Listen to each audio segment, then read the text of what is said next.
Well, back to our top story this morning. This is some of the video that we have for you that we've been covering. A driver survives this dramatic crash. Pipes in the back of a flatbed impale the windshield of this SUV. The load does have a neon piece, a green piece of cloth tied to the end of the load. But it has us asking, what are the rules when carrying a load of this size? So Trooper Cameron Lee with the Arizona Department of Public Safety joining us on the phone to help sort it out with us. Good morning. Good morning. Well, thank you for joining us. So, before you know the details, of course, of a situation like this, I know we looked at this video at first and we thought, how did anyone survive this? Yeah, I was actually forwarded some photos as well, and I looked at it, and like you, I'm just in awe that this gentleman survived. I saw a photo of him actually sitting upright on the stretcher being treated by EMS, and so, you look at that and say, wow, he is very lucky. Absolutely. So can you share with us what are the rules when you're following, a truck like this? A lot of times we're driving on the freeway, we see those work trucks. They're carrying stuff like this with the metal pipes. They're carrying ladders, all kinds of things. Yeah, so when I looked at the photo and then when I looked at our call, it looks like that was actually corrugated metal that was hanging off the back of the truck or trailer.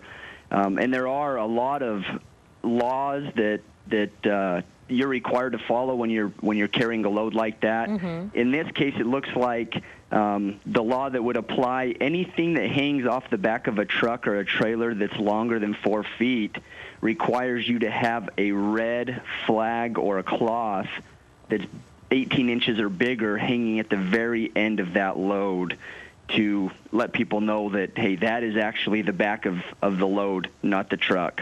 So we see a green piece of fabric hanging from the corrugated metal that's hanging off. Is that within the law?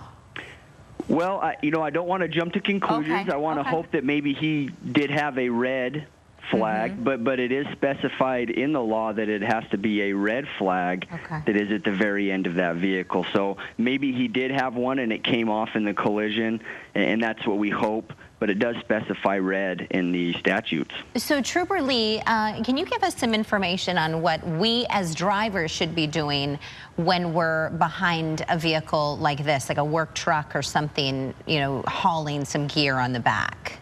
Absolutely. So there are traffic laws, and there's one in specific that requires us to follow at a safe distance behind a vehicle.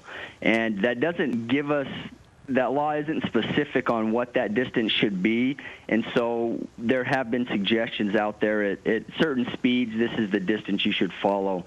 But one thing you do need to pay attention to as a driver, we ask you don't drive distracted, that you look at the vehicle in front of you and say, hey, that guy has a load, I want to back off. Mm-hmm. What if something comes loose?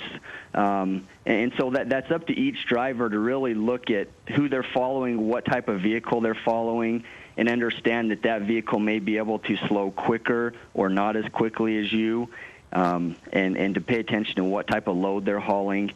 If it were me, I would back off as far as I could. Absolutely. From a load like that. Yeah, well, and especially on a day of the week when traffic is heavy and it's stop and go, and it stops at a complete halt in any given second.